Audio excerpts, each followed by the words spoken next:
Hello बच्चों, कैसे हो सब। लास्ट लेक्चर में हमने ग्रिफिथ के एक्सपेरिमेंट को समझा। ग्रिफिथ ने क्या किया था, उसने हीट किल्ड एस स्ट्रेन और लाइव स्ट्रेन को जब माइस के अंदर डाला तो माइस जिंदा रहना चाहिए था, लेकिन माइस मर गया। और जब उसने उस माइस के ब्लड को आइसोलेट करके एनालाइज किया तो उसने देखा कि उसमें लाइव एस स्ट्रेन थी जो उसने डाली ही नहीं थी। और उसने क्या कहा, उसने कहा हीट किल्ड एस स्ट्रेन से कोई एक चीज इस लाइव आर स्ट्रेन में चली गई जिसने उसको ट्रांसफॉर्म किया और ये कन्वर्ट हो गया from non virulent to virulent strain. और उस चीज को उसने क्या नाम दिया था बेटा, उसने कहा था ट्रांसफॉर्मिंग प्रिंसिपल। वो चीज जो नॉन वायरुलेंट आर स्ट्रेन को कन्वर्ट कर रही थी इनटू एस स्ट्रेन। तो ग्रिफिथ को नहीं पता था ये ट्रांसफॉर्मिंग प्रिंसिपल का नेचर क्या है, उसने बस कहा कि कोई एक ऐसी चीज है। इस ट्रांसफॉर्मिंग प्रिंसिपल का नेचर किसने बताया, तीन साइंटिस्ट ने, एवरी, मैक्लियोड और मैककार्टी। ये तीन साइंटिस्ट थे जिन्होंने इस ट्रांसफॉर्मिंग प्रिंसिपल का नेचर बताया। और इन्होंने भी एक एक्सपेरिमेंट किया जो बिल्कुल थोड़ा बहुत रिजेंबल करता था ग्रिफिथ के एक्सपेरिमेंट से। इनफैक्ट वही बेस बना इनके एक्सपेरिमेंट का। इन्होंने भी बेटा हीट किल्ड एस बैक्टीरिया को ही लिया जो ग्रिफिथ ने लिया था। हीट किल्ड एस बैक्टीरिया या S strain plus live R strain. Griffith ने जहां से ट्रांसफॉर्मिंग प्रिंसिपल का आइडिया लिया था, जिस एक्सपेरिमेंट से लिया था, इन्होंने उसी एक्सपेरिमेंट को थोड़ा मॉडिफाई करके किया। इन्होंने क्या किया, इन्होंने हीट किल्ड एस सेल्स को लिया और उनका सबसे पहले एक्सट्रैक्ट निकाला। एक्सट्रैक्ट निकाला मतलब इन्होंने इन बैक्टीरिया को लाइस करके उनके अंदर जो भी, उस सेल के अंदर जो भी चीजें हैं उनको एक्सट्रैक्ट किया और उस एक्सट्रैक्ट के डिफरेंट एलिकॉट्स बनाए। ठीक है, अगर इन सेल से इन्होंने एक्सट्रैक्ट लिया,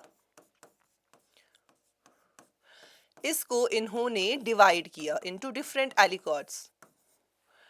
डिवाइड किया, आप यहां पे देख सकते हो। तो इन्होंने इसको तीन ग्रुप्स में डिवाइड किया इस एक्सट्रैक्ट को। किस एक्सट्रैक्ट को, जो इन्होंने हीट किल्ड एस सेल से एक्सट्रैक्ट लिया था, उसी के डिफरेंट इन्होंने एलिकॉट्स बनाए या उसी को इन्होंने डिवाइड किया इनटू थ्री। और हर एक में इन्होंने एक पर्टिकुलर एंजाइम डाला। मींस एक्सट्रैक्ट को डिवाइड करने के बाद इन्होंने पर्टिकुलर एंजाइम्स का यूज करके पर्टिकुलर चीजों का इसमें ब्रेक डाउन किया या डाइजेशन किया। ये एंजाइम्स बेटा बहुत इंपॉर्टेंट है और आपसे पूछे जाते हैं कि इन्होंने अपने एक्सपेरिमेंट में कौन से एंजाइम्स यूज किए और कौन सा एंजाइम किसका ब्रेक डाउन करता है। तो इन्होंने तीन इंपॉर्टेंट एंजाइम्स का यूज किया, प्रोटीनेस या आप कहो प्रोटीएस, आरएनएस और डीएनएस। एस का मतलब ही होता है, एस मींस ब्रेक डाउन, जो ब्रेक करे। ठीक है, जो ब्रेक कराए। डीएनए को ब्रेक जो करे enzyme, that is called DNS. RNA को जो ब्रेक करता है that is called RNS. Protein को जो ब्रेक करे दैट इज कॉल्ड प्रोटीनेस। तो इन्होंने एक एलिकॉट में प्रोटीनेस डाला, दूसरे में डीएनएस डाला और तीसरे में आरएनएस डाला। मींस जिसमें इन्होंने प्रोटीनेस डाला इसमें अब प्रोटीन नहीं रहा, प्रोटीन का ब्रेकडाउन हुआ तो प्रोटीन इसमें फंक्शनल नहीं रहा। ठीक है, तो आप ऐसे सोचो इसमें अब प्रोटीन नहीं है, प्रोटीन के बगैर सारी चीजें हैं। इसी तरह से जिसमें आरएनएस डाला इसमें आरएनए नहीं है, आरएनए के बगैर बाकी चीजें हैं। फॉर एग्जांपल इसमें डीएनए है, इसमें प्रोटीन है, आरएनए नहीं है। प्रोटीनेस वाले में क्या है, प्रोटीन नहीं है, डीएनए और आरएनए प्रेजेंट है। और जिसमें इन्होंने डीएनएस डाला उसमें डीएनए नहीं है, प्रोटीन और आरएनए प्रेजेंट है।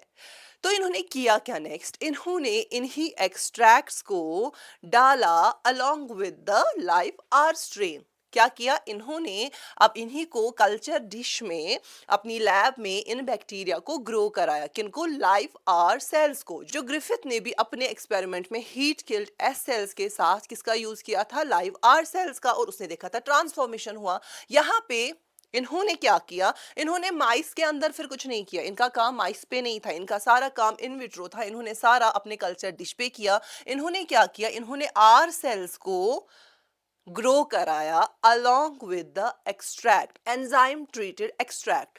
ये वाला एक्सट्रैक्ट जिसमें अब प्रोटीन नहीं है, इस एक्सट्रैक्ट का यूज किया और आर सेल्स को ग्रो कराया।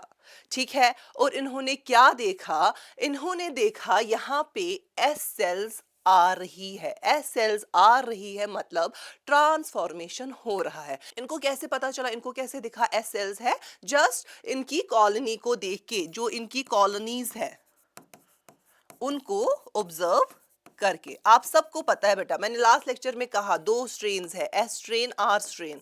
एस स्ट्रेन मीन्स स्मूथ, जिसका अपीयरेंस स्मूथ होता है, और आर मीन्स रफ, जिसका अपीयरेंस रफ होता है। तो जो एक स्मूथ कॉलोनी होगी उसमें सेल्स बहुत स्मूथ स्मूथ और शाइनी दिखेंगी, लेकिन जो रफ कॉलोनी होगी उसमें सेल्स स्मूथ नहीं होंगे, वो थोड़ी सी रफ दिखेगी। ठीक है, just by looking at the colony shape या colony appearance we can say whether it is S strain or R strain। और इन्होंने क्या देखा इस वाले केस में? S cells appear हो रही है।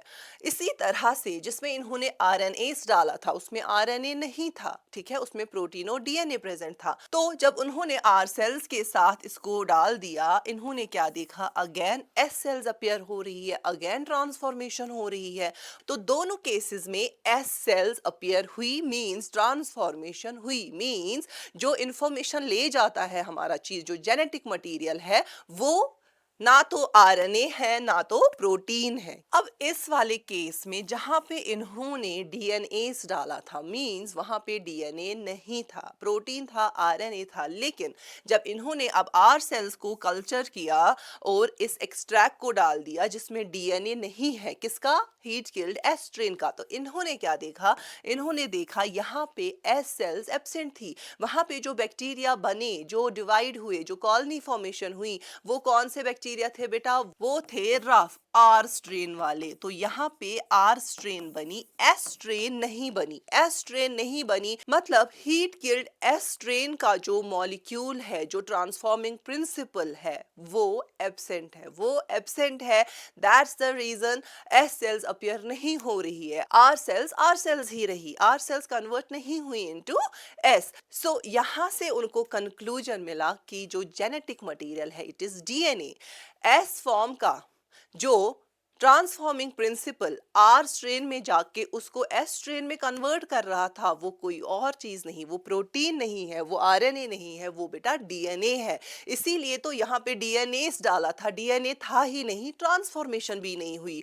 जिसमें हमने आरएनए डाला उसमें भी ट्रांसफॉर्मेशन हुई, जिसमें हमने प्रोटीनेस डाला उसमें भी ट्रांसफॉर्मेशन हुई। क्यों? क्योंकि इन दोनों में डीएनए प्रेजेंट था, डीएनए जाता था आर स्ट्रेन को एस स्ट्रेन में कन्वर्ट कर देता था। लेकिन यहाँ पे डीएनए ही नहीं था, तो कन्वर्जन भी नहीं हुआ या आप कहो ट्रांसफॉर्मेशन भी नहीं हुआ। इसीलिए हमारी एस सेल्स एब्सेंट थी, यहाँ पे सिर्फ कौन सी सेल्स ग्रो हुई? R cells. और ये एक इंपॉर्टेंट ऑब्जर्वेशन थी और इन्होंने प्रूव किया कि DNA is the genetic material. तो ग्रिफिथ का ट्रांसफॉर्मिंग प्रिंसिपल जो था वो इनके एक्सपेरिमेंट से जो इन्होंने 1944 में किया, इससे क्या पता चला? वो ट्रांसफॉर्मिंग प्रिंसिपल ना तो प्रोटीन है ना तो आरएनए है, वो ट्रांसफॉर्मिंग प्रिंसिपल क्या है बेटा? वो ट्रांसफॉर्मिंग प्रिंसिपल डीएनए है। इस फ्लो चार्ट को एक बार जल्दी से क्विकली देख लेते हैं।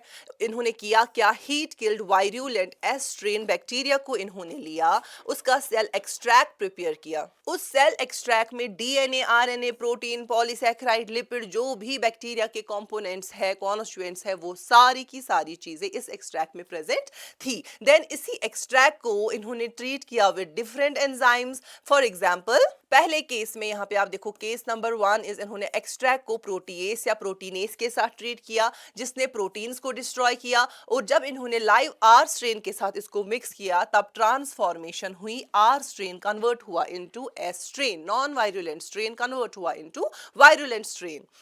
केस 2 क्या था? एक्सट्रैक्ट को इन्होंने आरएनएस के साथ ट्रीट किया, आरएनएस ने किसको डिस्ट्रॉय किया बेटा? आरएनए को। और इसको जब मिक्स किया with live R strain, again transformation हुई, आर स्ट्रेन कन्वर्ट हुआ into S strain. And case number 3 जहां से ये ऑब्जर्वेशन आई, कंफर्मेशन आई कि DNA is the genetic material, वो था जब इन्होंने एक्सट्रैक्ट को डीएनए के साथ ट्रीट किया। डीएनए ने किसको डिस्ट्रॉय किया? इसने डीएनए को डिस्ट्रॉय किया। मतलब इस एक्सट्रैक्ट में अब एस स्ट्रेन का डीएनए प्रेजेंट नहीं था, और जब इन्होंने इस एक्सट्रैक्ट एक्सट्रैक्ट को लाइव आर स्ट्रेन के साथ मिक्स किया और बैक्टीरिया को कल्चर कराया, तो यहाँ पे नो ट्रांसफॉर्मेशन ऑकर, ट्रांसफॉर्मेशन नहीं हुई और R strain remained as R strain. R strain में कोई चेंज नहीं हुई, आर स्ट्रेन जैसा था वैसा ही ग्रो हुआ। और इसका कंक्लूजन क्या था? DNA is the transforming principle, और you can say DNA is the genetic material. लेकिन इसमें इसके बाद भी लोगों को प्रूफ चाहिए था, तो उन्होंने और एक प्रूफ मांगा। बोला नहीं, हमें किसी और तरीके से भी प्रूव करके दे दो, क्योंकि तब तक मैंने कहा